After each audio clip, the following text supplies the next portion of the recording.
Hello, hello, hello. Welcome back to the podcast. And if you are here for the very first time, I'm honored that you are tuning in.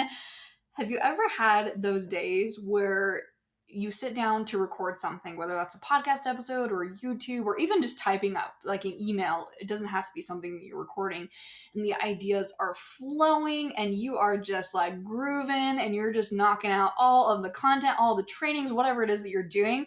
And then you have those days where you sit down and you're like, my brain is empty. I got nothing. You can see this in TV shows and movies where it shows the brain and it's like a white room with a person just sitting in a chair in a white room. That's how my brain is today.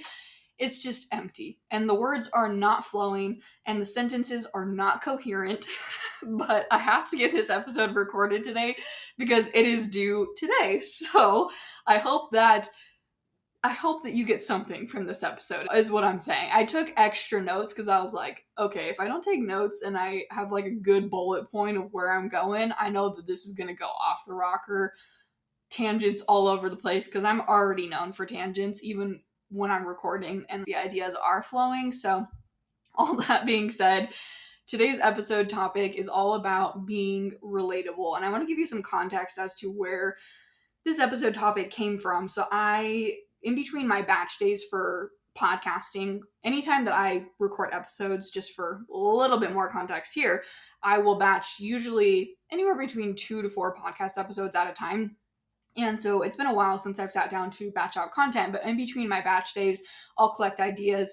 And these ideas might come from conversations that I've had, experiences, direct messages, questions that I've gotten from clients, all sorts of different places, just kind of random. Sometimes they're fully built out podcast episodes that I just write down all at once. Sometimes it's just a question.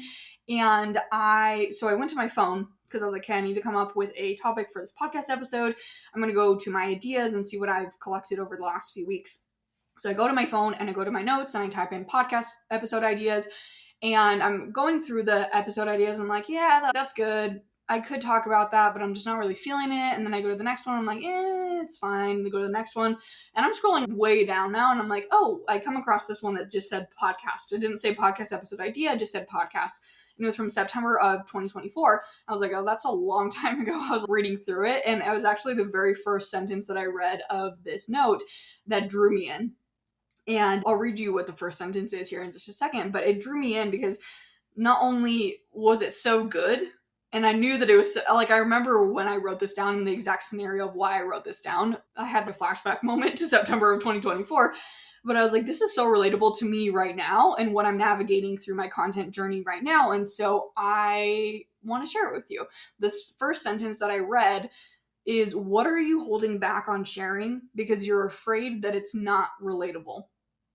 Let me repeat that. What are you holding back on sharing because you're afraid it's not relatable? And this could be through your content. This could be through your offers. This could be with your client conversations. This could be anything. Like, where and what are you holding back on sharing because you're afraid it's not relatable? The last few weeks, I have been on a content journey, which is a very broad term because I feel like I've been on a content journey my entire business, which you can probably relate to.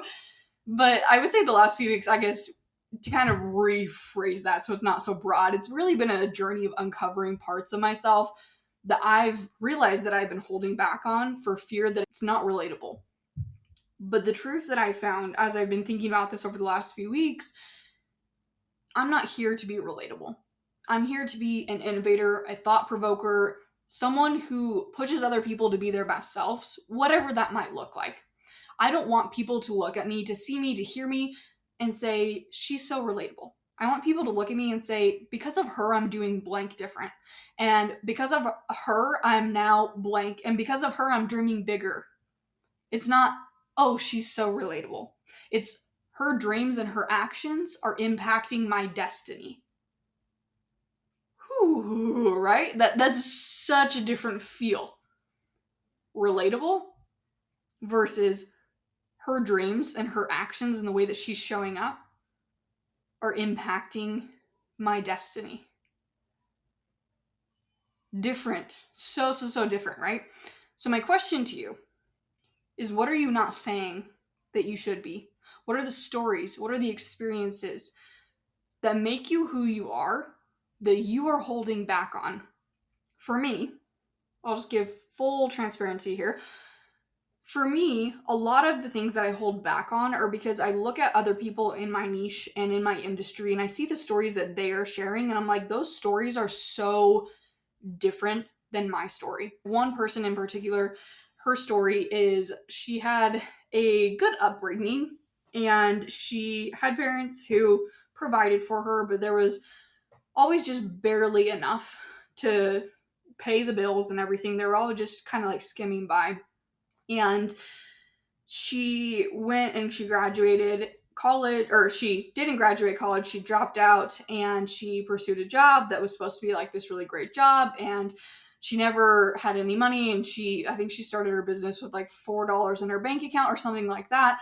And there was always, just through her story, and I'm telling it in the way that she's telling it, and that is that it just kind of, I guess the way it comes across for me is there was always money struggles, which is her story, right? And there's nothing wrong with her story, nothing wrong with it whatsoever, but that's not my story. And when I look at her telling her story and other people telling their stories, and it's different than mine, and I see that other people are resonating with those people's stories, I'm like, well, that's way different than what my story is. So there's no way that people are going to resonate with my story.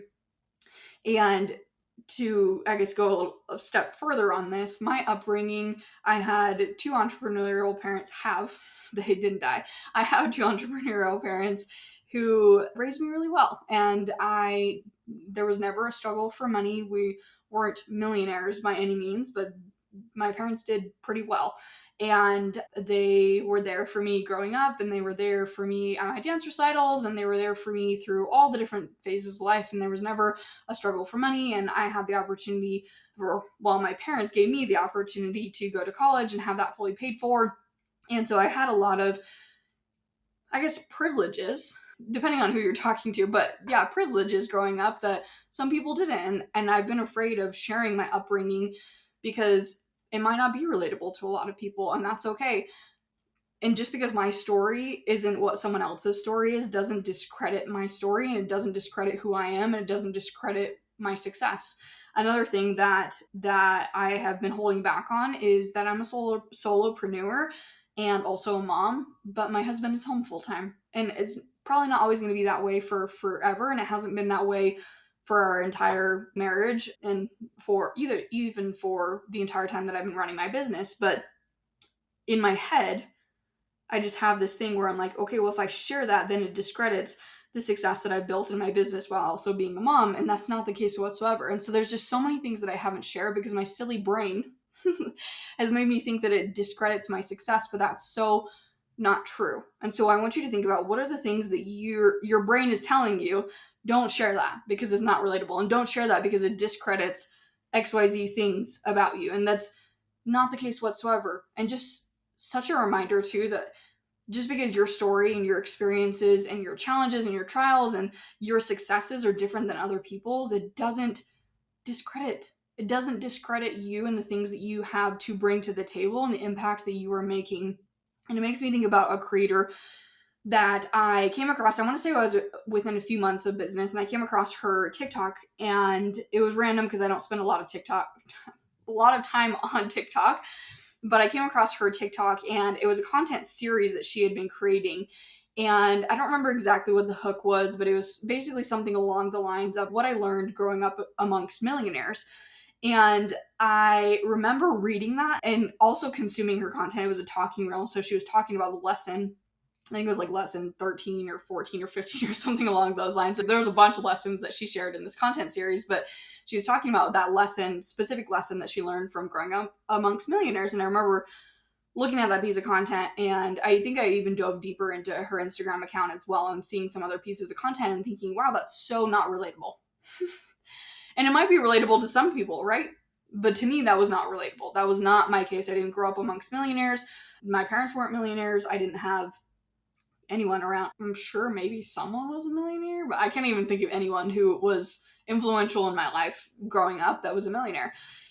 But at the same time of that not being relatable, I was also so intrigued by that person. I was like, I want to learn from her. And the funny thing is I actually did end up learning from her, and later went on to actually be in a mastermind with her, which was funny. But she's amazing. And I think it's just one of those examples of not everyone's story is going to be your story, and that's what makes you unique at the end of the day, right? I didn't grow up amongst millionaires, but because she had the courage to share her story, and believe me, there were people who tore her apart.